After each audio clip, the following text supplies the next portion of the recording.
በስመ አብ ወወልድ ወመንፈስ ቅዱስ አሃዱ አምላክ።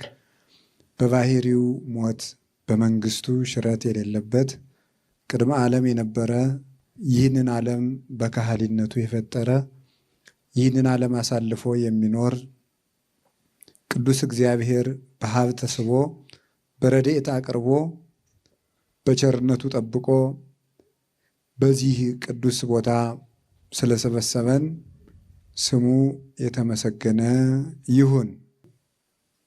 የተማራችሁትን ወግ ያዙ በሚል ርዕስ እንማማራለን። የሐዋርያው ቅዱስ ጳውሎስ መልእክት ሁለተኛ ተሰሎንቄ ምዕራፍ 2 ቁጥር 15 ላይ ያለ ኃይለ ቃል ነው።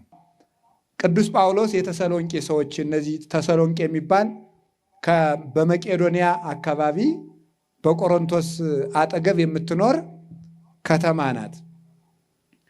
እነዚህን ሰዎች ቅዱስ ጳውሎስ ገብቶ አስተማራቸው። እነሱም አማን በአማን እውነት በእውነት ብለው የክርስቶስን ሃይማኖት ተቀብለው አምነው ተጠምቀው ከገቢረ ኃጢአት ወደ ስሬት ከአምልኮተ ጣዖት ወደ አምልኮተ እግዚአብሔር ተመለሱ። በዚያ ሲሰብኩ ያመኑት በሃይማኖት ሲጸኑ፣ ያላመኑት ደግሞ ቅዱስ ጳውሎስን አባረሩት። የቤርያ ሰዎች ተቀብለው ቅዱስ ጳውሎስን አስተናገዱ፣ ሰሙ። እዚያም ሄደው ደግሞ ወደ አቴና ደግሞ አሰደዱት። እዚህስ ማን ፈቅዶልሃል ብለው አሰደዱት። ስለዚህ መምህራቸውን አሰደዱ። ተመልሰው ደግሞ እሱ ያሳመናቸውን ይገሏቸው፣ ያሳድዷቸው፣ ይገሏቸው፣ ያርዷቸው ጀመር። አለቁ።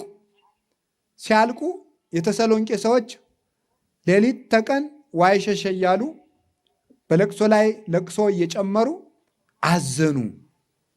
እንግዲህ ያመንነው ሃይማኖት ከዚህ መከራ የማይጠብቀን ከሆነ ማመናችን ስለምንድን ነው? እግዚአብሔር ኃያል ከሆነ በእግዚአብሔር ማመናችን ከመከራ ሊጠብቀን ሲገባ በእግዚአብሔር ስላመንን የምንሞት ከሆነ የሃይማኖት ጥቅሙ ምንድን ነው?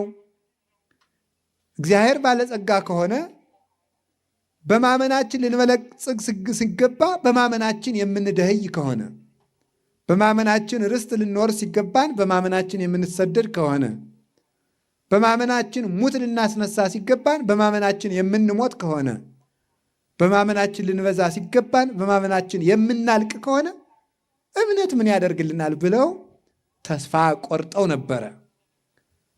ስለዚህ ቅዱስ ጳውሎስ ስላንቀላፉት ሰዎች፣ ስላረፉት ሰዎች ተስፋ እንደሌላቸው አታልቅሱ ብሎ ለማጽናናት ልኮላቸዋል። ተስፋ እንደሌላቸው ማለት ምንድን ነው?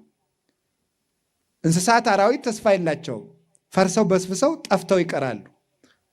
ሰውን ስንቀብረው እንደ እንስሳት ፈርሶ በስብሶ ሊቀር አይደለም። የምንነሳበት ጊዜ አለ። ለእንስሳ፣ ለከብት፣ ለአራዊት ቢሆን የመጨረሻ ሀገሩ መቃብር ነው። የሰው ልጅ ግን ሀገሩ መንግሥተ ሰማያት ነው፣ ሰማይ ነው። መቃብር እርሻ ነው። የሰው ልጅ ዘር ነው። ሲቀበር ይዘራል፣ በክብር ይበቅላል። ክርስቶስ መስለን እነሳለን። ሩቅ አገር ለሳምንት ለሁለት ሳምንት ሂዶ ለሰነበተ ሰው ታለቅሳላችሁን? አታለቅሱም፣ ተመልሶ እንዲመጣ ታውቃላችሁና። ንጉሥ ለምሳ ሰደቃ ለጠራው ሰው ታለቅሳላችሁን? አታለቅሱም፣ ንጉሡ የጠራው ምን ቢወደው ነው ትላላችሁ እንጂ። በጠማማ ጎጆ የሚኖርን ሰው በንጉሥ ቤተ መንግሥት እንዲኖር ቢጠራ እናዝናለን ወይ? አናዝንም።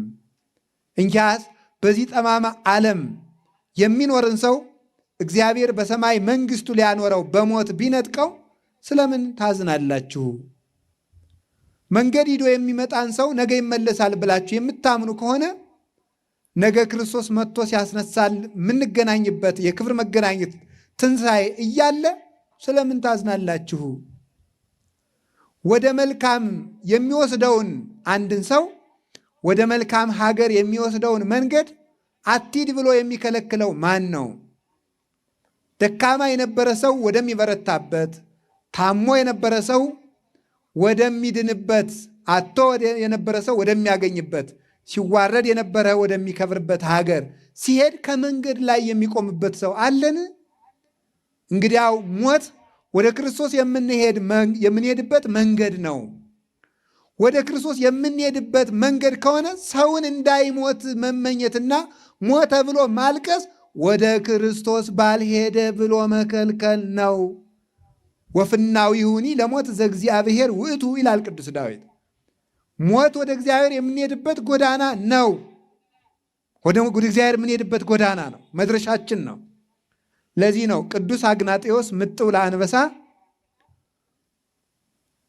አንበሳ ሊያታግሉት ሃይማኖትህን ካድ አልክድም፣ ህዝቡን ክርስቶስ ያድናል እያልክ አትስበክ ሰብካለሁ፣ ሊገሉት ሲሉ ለተራቡ አንበሶች ሊጥሉት ሲሉ ምዕመናን ተሰብስበው እባክህ አባታችን፣ እባክህ መምህራችን ቆይና ለጊዜው በእናንተ አምላክ አምናለሁ ብለህ ቆይና እንድታስተምረን፣ እንደገና ደግሞ ሌላ ሀገር ሸሻ ብለህ ቆይተናና ታስተምረናለህ ሲሉት ስለምን ወደ ፈጣሪ ከሚሄድበት መንገድ ላይ ትቆሙብኛላችሁ ነው ያላቸው። ምክንያቱም ወደ ክርስቶስ የሚሄድበት መንገድ ሞት እንደሆነ ያውቃልና። ለተራቡ አንበሶች ሊወረውሩት ባሉ ጊዜ መልካም እንጂ ነው በአንበሱ እኔ ለጌታዬ ለኢየሱስ ክርስቶስ መልካም መገበሪያ ስንዴ ነኝ፣ እንደ ንጹሕ መገበሪያ በአንበሶች ጥርስ ተፈጭቼ ለፈጣሪ ለኢየሱስ ክርስቶስ መስዋዕት ሆኜ እቀርባለሁ። ለፈጣሪ መስዋዕት እንዳልሆን የምትከለክሉኝ ስለምንድን ነው ብሎ እንዳይሞት የሚከለክሉትን እንዲሞት ይከለክላቸው ነበረ። ስለዚህ ሞትን ለምንድን ነው የምትፈሩት ብሎ ቅዱስ ጳውሎስ በሞቱ ሰዎች ያዘኑትን ለማረጋጋት የተሰሎንቄን መልእክት ላከላቸው። ክርስቲያን ሐዘንም ያውቃል፣ ደስታውንም ያውቃል። ለሞተ ሰው ነጠላ ዘቅዝቆ ማልቀስ፣ ፊት መንጨት፣ እንዲያውም ከሞተ ሰው ይልቅ ነው የሚለው ቅዱስ ዮሐንስ አፈወርቅ። ለሞተ ሰው ፊታቸውን እየነጩ ጥቁር እየለበሱ ለሚያለቅሱ ሰዎች ሊለቀስላቸው ይገባል። በውኑ ከእናንተ በላይ ክርስቶስን የሰደበ አለን? ክርስቶስ ትንሣኤያችሁ ሆኖ ሳለ ትንሣኤ እንደሌለ ለሞተ ሰው የምታለቅሱ ከሆነ የክርስቶስን ትንሣኤ ትሰድባላችሁ ነው የሚለው። ስለዚህ በሞተ ሰው እንዳናዝን ለልጁ ቅዱስ ዳዊት ልጁ ሲታመም ሲያዝን ቆይቶ ሞተ ሲሉት ነጩን ለብሶ የተነሳ ማለት ነው። ሞት ወደ ክርስቶስ የምንሄድበት ስለሆነ ሞትን የምንፈራው ስለማናውቀው ነው። ብናውቀው አንፈራው ነበረ። ምዕመናን ሞት ምን ያደርጋል? እስኪ ሞት እንዴት ያደርጋል? የሚያውቅ ሰው ካለ እሸልማለሁ። ሞት እንዴት ያደርጋል? ያንቀጠቅጣል? እንዴት ነው የሚያደርገው? አናውቅም። እንደው እኮ ይገርማል እኮ አናውቅም። አሁን እዚህ ውስጥ ዋሻ ቢኖር እዚህ ውስጥ እኔ ማር፣ ወርቅ፣ ዕንቁ አስቀምጬ እዚያ ውስጥ የሆነ ነገር አለ ብል ሰው ሁሉ ይፈራል። የሆነ ነገር ነው ያልኩት። እንግዲህ ጅብ ነው አላልኩም፣ አንበሳ ነው ዘንዶ ነው አላልኩም። የሆነ ነገር ነው ያልኩት። ከዛ እስኪ አንዱ ጀግና ነው ኤዲያ እንድፈርን እንሂድ ሲከፍት ማር ሆኖ ያገኘዋል። ለዚህ ነው ሲቀልዱብን የነበር አይ ብሎ ይንቀዋል ማለት ነው። ቅዱሳን ሞትን የሚንቁት ስለሚያውቁት ነው። እኛ የምንፈራው ደግሞ ስለማናውቀው ነው። ይፈርህዎ ለሞት ቅዱሳን ሰማዕት ይላል ቅዱስ ያሬድ። ቅዱሳን ሞትን አልፈሩትም። ለምን? ያውቁታል። አቅም እንደሌለው ያውቁታል። ክርስቶስ ከአንገቱ ላይ ቆሞ መርዝን እንዳስተፉት እባብ በመስቀሉ ቀጥቅጦ የሞትን መርዝ እንዳስተፋው ቅዱሳኑ ያውቁታል። እነ ቅዱስ ቂርቆስ ሞትን የማይፈሩ ስለዚህ ነበር። ሞት ከክርስቶስ የሚያደርሳቸው የቀና ጎዳና እንደሆነ ያውቅ ነበረ። እናቱ ቅድስት ኢየሉጣ የፈራችው ሞትን አታውቀውም ነበረ። ከዛ ምንድን ነው ሞትን እንድታውቀው አድርጋት ለእናቴ እኮ ነው ያለው። እዛ አይኗን ገለጥ አድርጋ የሰማዩን የተዘጋጀውን አክሊል ስታይ ሞት ለካ እንዲህ ያለ ጥሩ ጎዳና ነው፣ እዚያ ላይ ሀገር ያደርሳል፣ እንዲህ ያለ ሹመት ያሰጣል ብላ ከልጇ ሀገር በናኒድ ብላ ወደ ሰዓቱ ገባች። ሞትን ስናውቀው እንደፍረዋለን፣ ስለማናውቀው እንፈራዋለን። ሞት አቅም የሌለው ደካማ ነው። ከማን? ከኃያሉ ኃያል ወልደ እግዚአብሔር ተመልከቱ። ተንስ ተመልከቱ። ወቅንት ሐቆከ ኃያል ተሰራ ወንገሥ ይላል ቅዱስ ዳዊት። ኃያል ወልደ እግዚአብሔር አንተ ተከናወን፣ በጌትነት ኃይል ተገለጥ ይላል። አይጻከ ስሁል ኃያል፣ አንተ ኃያል ስለሆንክ ያንተ ሐዋርያት ያንተ ደቀ መዛሙርት ደግሞ በሀብተ መንፈስ ቅዱስ የተሳሉ የተቡ ናቸው። አንደበታቸው ቢገዝት የሚቆርጥ ቢያስተምር አጋንንትን የሚቆራርጥ ኃያላን የተቡ የተሳሉ ናቸዋል። ይቆራርጡታል። ዲያብሎስ እንደሆነ ይህን አቅም የለውም። ለነዚህ ኃይል ሊሰጣቸው ሞት ቢሏችሁ ቁም ነገር አለው መሰላችሁን ለማለት ቅዱስ ጳውሎስ ሞትን እንዲደፍሩት ነው ምን ያደረገ የሞተ ያስተማራቸው የተሰሎንቄ መልእክት የተላከ። እኛም ሞትን እንዳንፈራ እግዚአብሔር ይርዳን። ሞትን ፈርተን ሃይማኖታችን ሕይወታችንን ከማጣት ይሰውረን። በጣም ትልቁ ሞት ማለት ሞትን ፈርቶ ሕይወትን መካድ ነው። ሞትን ሲሞቱት ሕይወትን ያገኙታል። ሞትን ሲፈሩት ደግሞ ሕይወትን ያጡታል። ሞትን መድፈር ሕይወት ያሰጣል። መሞት ሕይወት ያሰጣል። ሞትን መሸሽ ሞትን ያመጣል። ስንሞት እንኖራለን፣ ስንሸሽ እንሞታለን። እንዲህ ነው ፓራዶክሲ የሚባለው ይሄ ነው። በትምህርተ መለኮት ትምህርት የክርስትና ትምህርቱ ይኸው እንደዚህ ነው ማለት ነው። ስትደኸይ ትከብራለህ። ይኸውልህ ደግሞ በዓለሙ ደግሞ ስትበለጽግ ትደኸያለህ። ሀብትህ እየበዛ ሲመጣ ነፍስህ ትደኸያለች።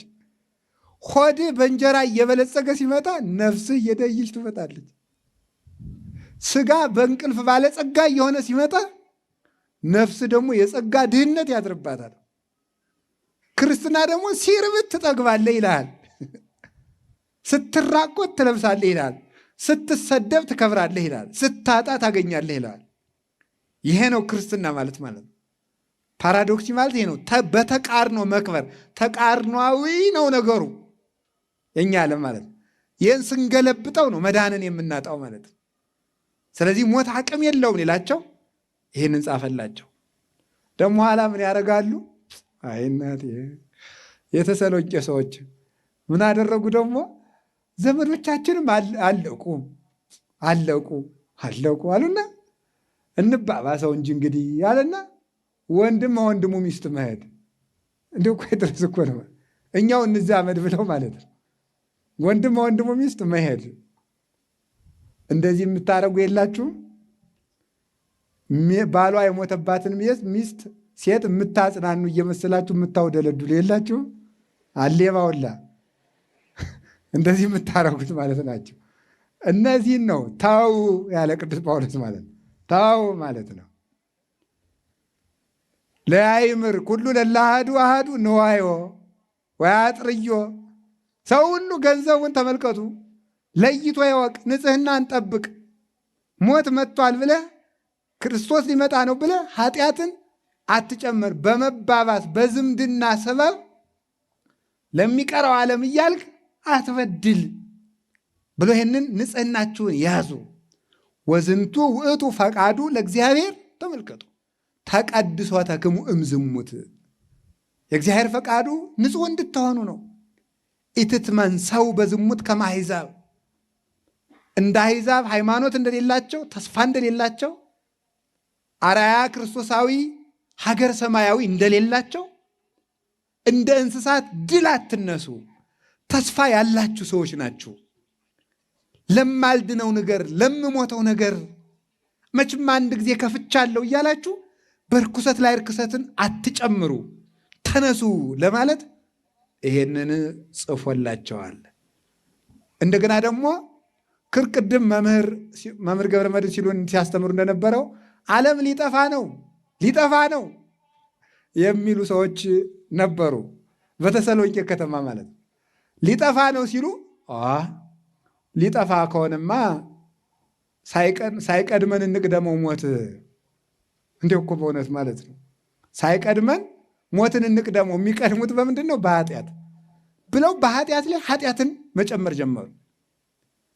እግዚአብሔር ድግ ደግሞ በዚህ ቀን እመጣለሁ ብሎ አልተናገረም። በዚህ ቀን እመጣለሁ ብሎ አልተናገረም። አይ ጭራሽ ሰሞኑን ሊመጣ ነው ብለው ነው የተናገሩት። ቅዱስ ጳውሎስ ምን አለ? የአመፃ ልጅ ሳይገለጥ ምጽአት አይሆንም። የአመፃ ልጅ ሳይገለጥ ሐሳዊ መሲህ ሳይመጣ አውሬው ሳይመጣ ምጽአት አይሆንም። ስለዚህ የሚያታልሏችሁ ውሸታቸውን ነው። ተጠንቅቃችሁ ክርስትናችሁን ስሩ ብሎ ይህንን ለማስተማር ላካቸው። እግዚአብሔር በጣም ቸር አምላክ ነው። የሚመጣበትን ቀንና ዓለምን የሚያሳልፍበትን ቀን ያልነገረን ለምን ይመስላችኋል? ያልነገረን ለምንድን ነው? ብናውቀው ኑሮ ተመልከቱ፣ የቀኑን ቁጥር እንደዘገየ ካወቅን አይ ገና ነው እያል እንጃጃላለን። እንደፈጠነ ደግሞ ካወቅን ደግሞ ፈዘ እንደግዘ ደግሞ እንቆማለን።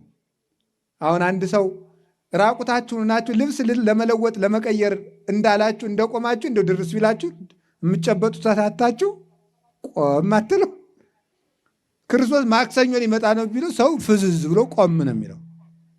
እግዚአብሔር ቸር ስለሆነ እንዳናውቀው ነው ያደረግን ማለት ነው። አሁን ግን ሰው እየመጣ ዓለም ሊያልፍ ነው። እኔም የተሰሎንቄ መልእክት ቅዱስ ጳውሎስ የላከበትን ምክንያት የመረጥኩት ለዚህ ነው። ሁሉም አለበኛ የተሰሎንቄ ሰዎች ያለባቸው እነዚህ 3 ችግሮች አሉብን። ተስፋ መቁረጡም አለ። እንዴት ሃይማኖት እንዴት እግዚአብሔር እንዴት አይበቀልም? እንዴት አያጠፋም? እንዴት አይገልም? ጠላቶቻችን እንዴት አይበቀልም? አይበሽቃችሁም? እንዴት ቤተክርስቲያን ሲቃጠል ዝም የሚል? አሁን ደግሞ እኮ እንደ መናፍቃን የዲያብሎስ ተንኮላቸው ማለቂያ እኮ የለውም። ታቦቱን ይሰርቁና ታቦት እንግዲያ የሚያድን ከሆነ ሲሰርቁ ዝም የሚል ራሱ ሰርቆ ማለት ነው። እንደ እኮ አይደረስ እኮ ነው ማለት ነው። ራሱ ሰርቆ ታቦት እንግዲያ ዝም የሚል ይለናል ማለት ነው። በጣም ዲያብሎስ ራሱ ተንኮል ይሰራል፣ ራሱ ተቀድሞ ይጮሃል። እንዲሁ ከዲያብሎስ ተንኮሎች አንዱ የሚያስገርመኝ ሁልጊዜ እንደው ብተርከውም አልጠቅመውም በቅዱስ ሚካኤል ድርሳን ላይ ያለው አንድ ከነ ልጆቹ መልካሙ ነው የሚኖር ሰው ነበረ። እሱ ሞተ። እናታቸው 3 ልጆቿን እዛ በስደት ሀገር ትኖራለች እና ያስቀኑታል። የእነዚህ ሰዎች ክርስትና ያስቀናዋል ዲያብሎስ። ምን ላድርጋለና ቢል አልሆን አለ። ተስፋም አልቆርጥለት አሉ። አንዱን ሰውዬ በጊንጥ ነድፎ ገደለው ዲያብሎስ።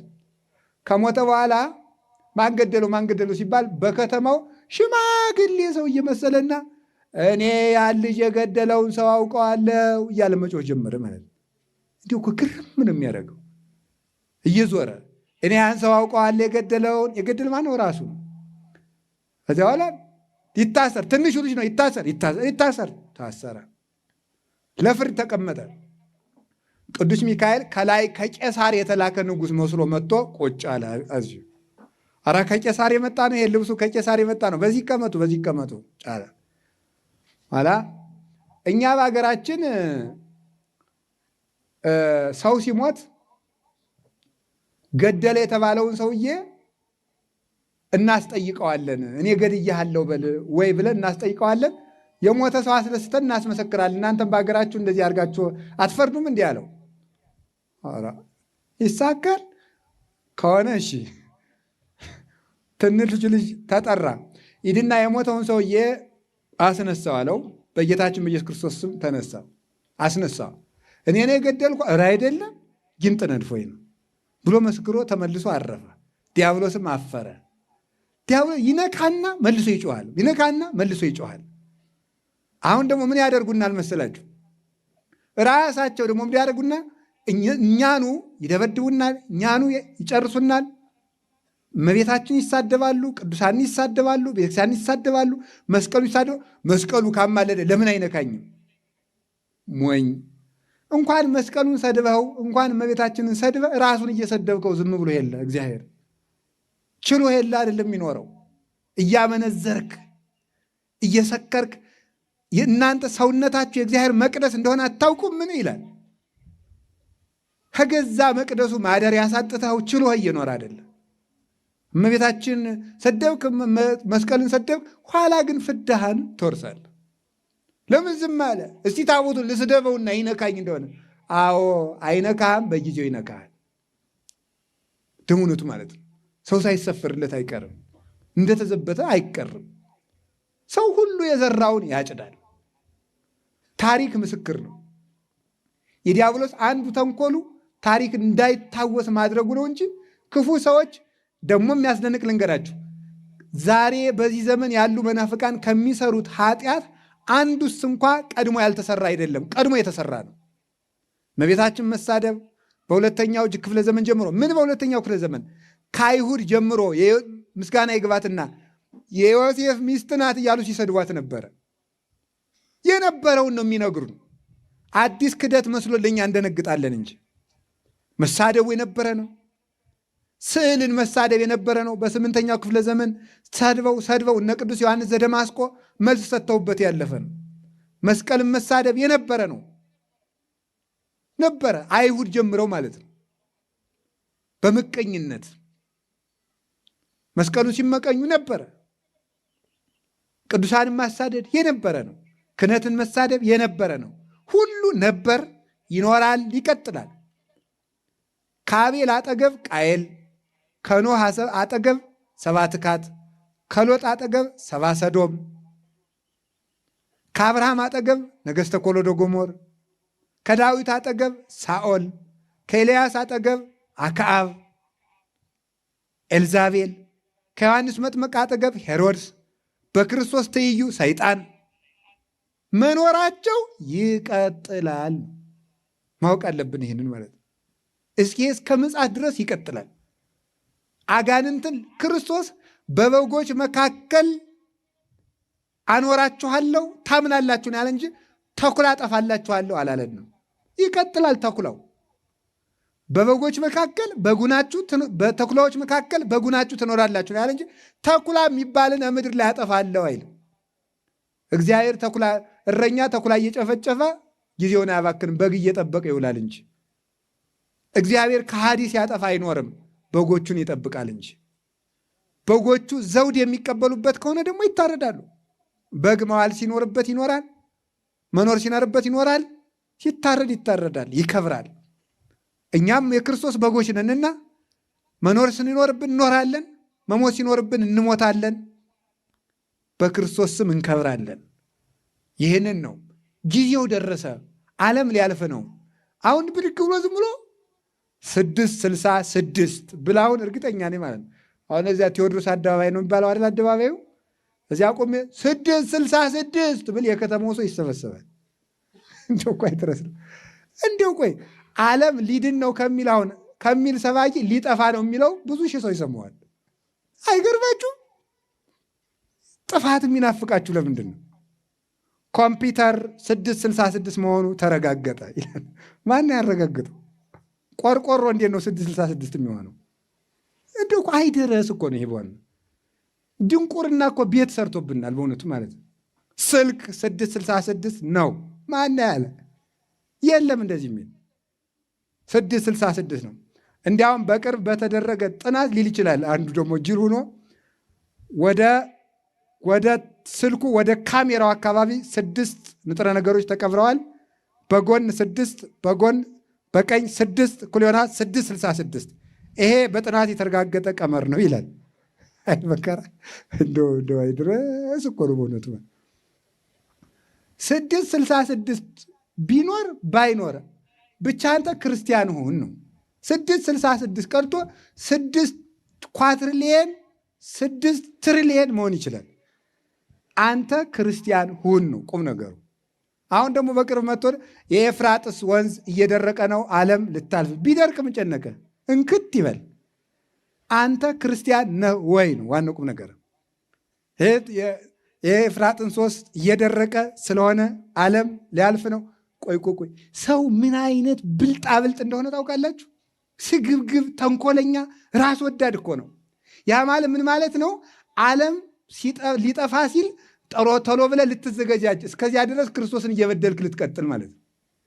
የኤፍራጥስ ወንዝ ከደረቀ ሊጠፋ ነው ማለት ባይሆን ሰሞኑን እንግዲህ እንመለስ ወደ ቤተክርስቲያን ልንል ማለት ነው። በእውነቱ ማለት እግዚአብሔር እንደዚህ የብልጣ ብልጦች አምላክ አይደለም። በእውነቱ ማለት ያላደለውን ምስጢር እና 666 እንትን ሻንጣው 666 ነው። አልገዛውም ምን እንዲሁ እኮ አይደረስ እኮ ነው በእውነቱ ማለት እንትኑ 666 ነው።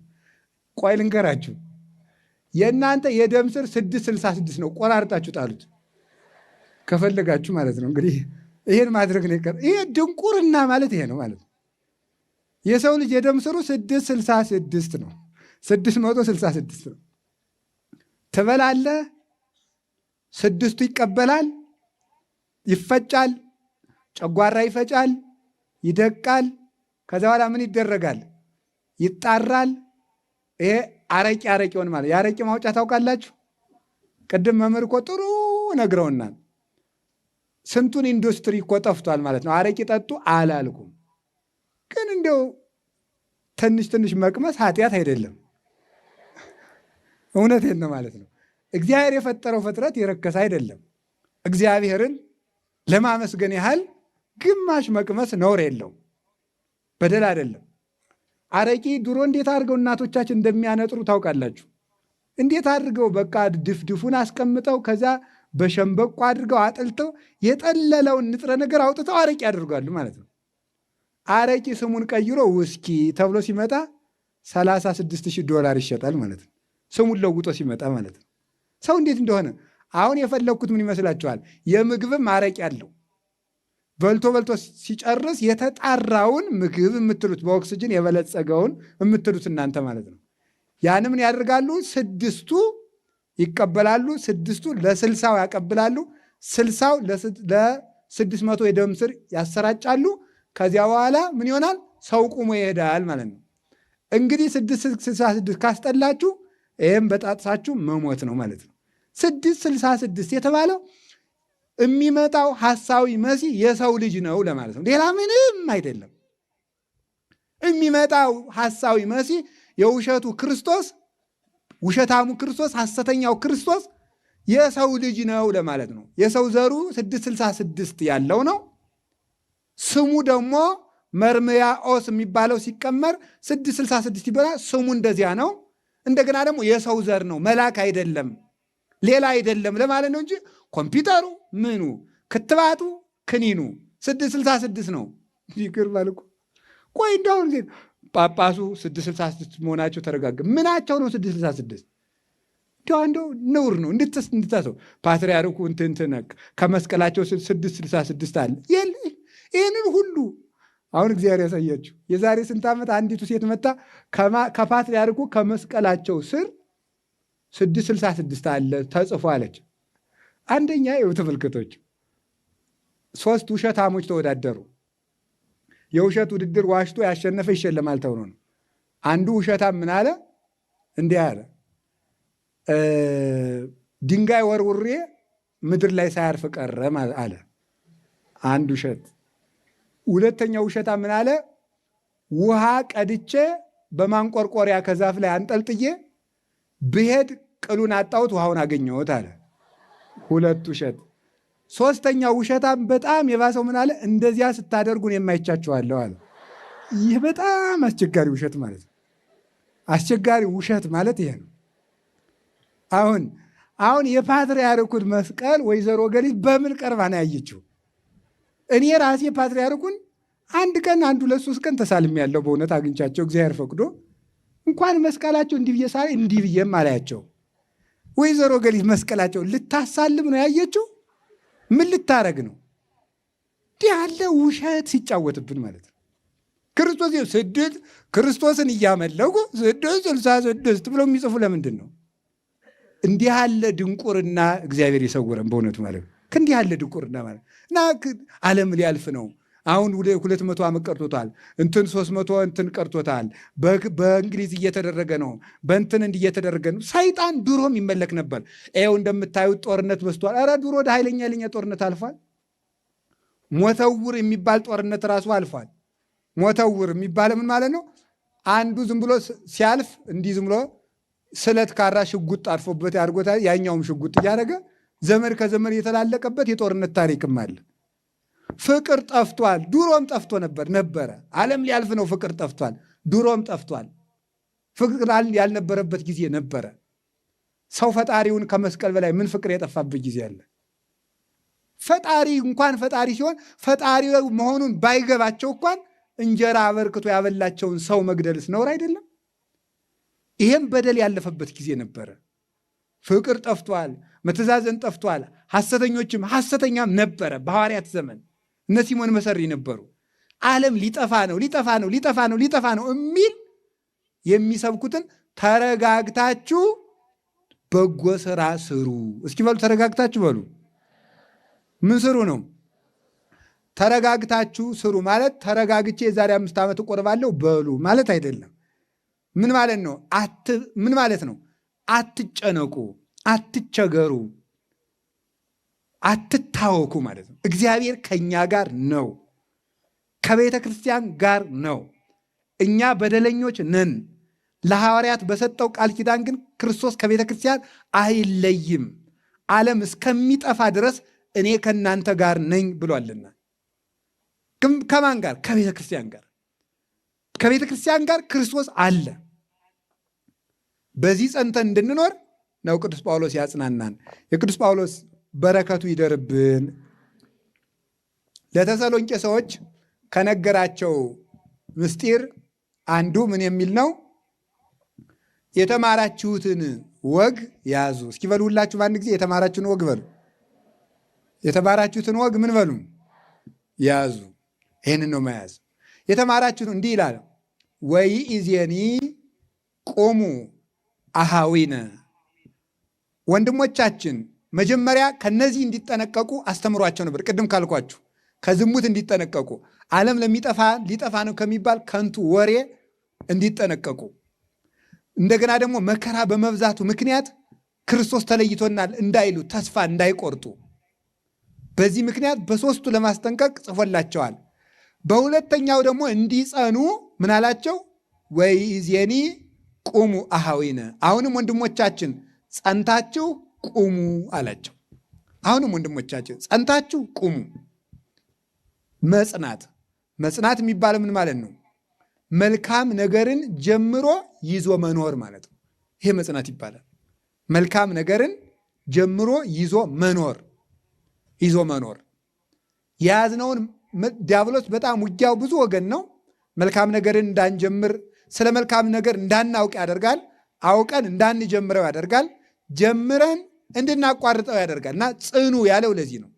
በምን ያቋርጠናል? ከተቻለው በስንፍና፣ ከተቻለው በኃጢአት፣ ከተቻለው በማታለል፣ ከተቻለው በክፉ ወንድም በክፉ እህት፣ ካልተቻለው በመከራ የያዝነውን መልካም ነገር ይዘነው እንዳንዘልቅ ያደርገናል ማለት ነው። ይደባደባል ሁሉ። ይሄንን ጽኑ፣ የያዛችሁትን ነገር ይዛችሁት ቀጥሉ አለና ምን አላቸው? ወእቀቡ ትእዛዘ ዘመሃሩክሙ ወሰርኡክሙ። ያዘዛችሁትን በዘመጽሐፍነ ወበዘቃልነ፣ በቃላችንም ቢሆን በመጽሐፋችንም ቢሆን ያዘዝናችሁን ምን አለ? ወግ፣ የተማራችሁትን ወግ ጠብቁ አላቸው። በቃላችንም ቢሆን በመጽሐፋችንም ቢሆን፣ በመልእክታችን ይላል አማርኛው መጽሐፍ ቅዱስ። በመልእክታችን ማለት ጽፈን በላክነው መልእክት ማለት ነው። መጽሐፍ ያልነው ያ ነው። በቃላችንም ቢሆን በመጽሐፋችሁንም ቢሆን በተማራችሁት ወግ፣ የተማራችሁትን ወግ ያዙ። በምናችንና በምናችን በሉ ንገሩኝ። ኧረ ስሙ እናንተ ሰዎች። በቃላችንም ቢሆን በሉ። እሺ፣ በመጽሐፋችንም ቢሆን በሁለቱ የተማራችሁትን ወግ ያዙ። አንድ ጊዜ ሁላችሁንም ቢሆኑ በቃላችንም ቢሆን በሉ። በመጽሐፋችንም የተማራችሁትን ወግ በምንና በምን የተማርነውን ድገሙ፣ ጨምሩ። በቃልና በመጽሐፍ ምን ወግ በሉ እንጂ ወግ ምን ያላችሁትን በምንና በምን? በመጽሐፍና በቃል። ይህንን የነገራቸው ማለት ነው። ይሄ በቃላችን በመጽሐፋችን። ይሄ በቃልና በመጽሐፍ ያለው የቅዱስ ጳውሎስ ወግ ምንድን ነው? ይሄ ወግ ምንድን ነው? ወግ ለምንድን ነው ወግ ያለው? ወግ ያለው ለምንድን ነው ቅዱስ ጳውሎስ? በቃላችን በመጽሐፋችን ያገኛችሁትን ወግ ያዙ። ከዛ ምን ይላል? ይህ ወግ ምንድን ነው ሲላል ወውእቱ እግዚእነ ኢየሱስ ክርስቶስ ወእግዚአብሔር አቡነ ዘአፍቀረነ። ይሄ ወግ ያልኳችሁ ይላል ቅዱስ ጳውሎስ፣ በቃልና በመጽሐፍ የሰበክናችሁ ወግ ያልኳችሁ ፈጣሪያችን ኢየሱስ ክርስቶስ ነው አለ። እግዚአብሔር አባታችን ኢየሱስ ክርስቶስ ጌታችን ነው አለ። ወግ ያልኩት እግዚአብሔር አባታችን ጌታችን ኢየሱስ ክርስቶስ ነው። አሁን ልብ በሉ። እግዚአብሔር አባታችን ስላለ ክርስቶስ ጌታችን ስላለ ክርስቶስ ጌታችን ብቻ ስለተባለ አባት አይደለም ማለት አይደለም። እግዚአብሔር አብ አባታችን ስለተባለ ጌታችን አይደለም ማለት አይደለም። እግዚአብሔርን አባታችን ሲለው ጌታችንም ጭምር እያለው ነው። ጌታችን ኢየሱስ ክርስቶስን ጌታችን ሲለው አባታችንም ጭምር እያለው ነው። እግዚአብሔር አባታችን ጌታችን ኢየሱስ ክርስቶስ ነው። ይህንን ወግ ያዙ አለ። የወደደን እግዚአብሔር ነው። ወወሃበነ ፍስሐ ዘለዓለም፣ ዘላለማዊ ደስታን የሰጠን በልጅነት ያከበረን እርሱ እግዚአብሔር ነው።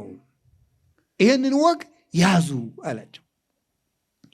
እንግዲህ ይህንን ብቻ ተናግሬ ትምህርቴን ጨርሳለሁ። በቃልና በመጽሐፍ የተማራችሁትን ወግ ያዙ። ያ ወግ እግዚአብሔር ነው። ምንድነው ያ ወግ? እግዚአብሔር ማለት ነው። ስለ እግዚአብሔር የተማራችሁትን የእግዚአብሔርን መጽሐፍት፣ የእግዚአብሔርን ሕግ፣ የእግዚአብሔርን ሃይማኖት፣ አኗኗር፣ ስርዓተ አምልኮ በሙሉ በቃልና በመጽሐፍ ያስተማርናችሁን ያዙ። ኦርቶዶክስ ተዋሕዶ ቤተክርስቲያን ወግ አላት፣ ስርዓት አላት። ወግ አላት፣ ስርዓት አላት።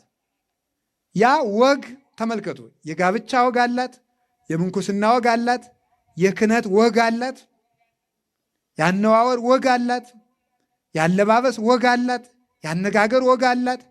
ሁሉ ነገር ወግ አለው። በወግ የሚሆን ነው። በወግ የሚኖር በወግ ዕቃውን በወጉ አድርጉት ይላሉ አባቶቻችን። በስርዓቱ አስቀምጡት ማለት ነው። ሁሉም ወግ አለው። የኛ የጋብቻው ወጉ ለብቻው፣ የክህነቱ ወግ ለብቻው፣ የምንኩስና ወግ ለብቻው ራሱን የቻለ፣ የብሕትውና ወግ ለብቻው፣ የቁርባን ወግ ለብቻው፣ የቅዳሴው ወግ ለብቻው። ይሄ ሁሉ ወግ አለው። ይሄንን ወግ ያዙት። የነገረ ቅዱሳኑ ወግ ለብቻው፣ የታቦቱ ወግ ለብቻው፣ ስርዓተ ፍታቱ ወግ ለብቻው፣ እመቤታችንን ማክበር ለብቻው፣ እግዚአብሔርን ማክበር ሌላ። እነዚህ ሁሉ ወጎች ናቸው። ይሄ ወግ ነው። ይሄንን ወግ የያዛችሁ እንደሆነ በወጉ የተከናወናችሁ የእግዚአብሔር አካላት ትሆናላችሁ። ይሄንን ቅዱስ እኛ የሰጠናችሁን ነው የሚለው፣ ያስተላለፍንላችሁን፣ በቃል የነገሯችሁን፣ በመጽሐፍ ያስተማሯችሁን ወግ ያዙ። ይህ ወግ እግዚአብሔር ነው ማለት የቤተ ክርስቲያን